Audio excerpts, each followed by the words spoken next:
নমস্কার বন্ধুরা, আজকে চলেছি একটা নতুন ভিডিও নিয়ে। আজকে হচ্ছে এই যে আড্ডাখানা থেকে ব্লগ শুরু করছি, ঠিক আছে? এখন সে দেখা যাক। এখন হচ্ছে আমি যাব নেলস করাতে, আর যেই পাগলের বাড়িতে যাব সেই পাগলের বাড়িতে গিয়ে একেবারে দেখা হচ্ছে। গাইস, এই যে বলছিলাম না যে একটা পাগলের বাড়িতে যাব, বিয়ে পাগল খুব, এই যে সেইটা।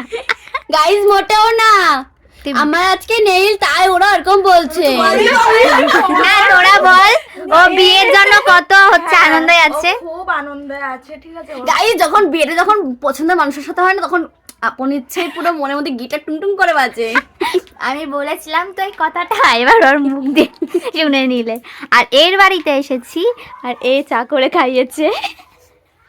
গাইস চাঁদ থেকে কাজের বাসি।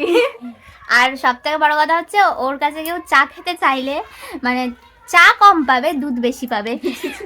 আর গাইস, দিদির হাতের কাজ খুব ভালো, ঠিক আছে? কারণ যদি কোনো স্পেশাল ডেতে দিদিকে বুক করতে পারো, আর সবাই দিদিকে একটু ফলো করে দেবে, লাইক করবে, আর কি সাবস্ক্রাইব করে দেবে, টিং আর টিংটা ওই ঘন্টাটা বাজিয়ে দেবে, ঠিক আছে? এবার হচ্ছে আমি কথা বলি, একে নেলস করাচ্ছি আর রিভিউ দিচ্ছে ও। বান্ধবী বলে কথা, বান্ধবী। গাইস বিয়েটা কার আমি নিজেও জানি না। কি নেল করব, তুই কর, তুই এটা কর সেটা কর, আমার কিছু ভাষা নেই। বল কেমন হয়েছে? খুবই সুন্দর হয়েছে, আমি যেমনটা চেয়েছিলাম তার থেকে আরো অনেক সুন্দর হয়েছে। আমি ভাবতে পারিনি যে এত সুন্দর হবে। হাত থেকে সব গুলো গুলো করছে। না তুই তো বলিসই নি যে তুই কিরকম চেয়েছিলি। না আমি বলি না, আমি সবকিছু রূপাদির হাতেই ছেড়ে দিয়েছি।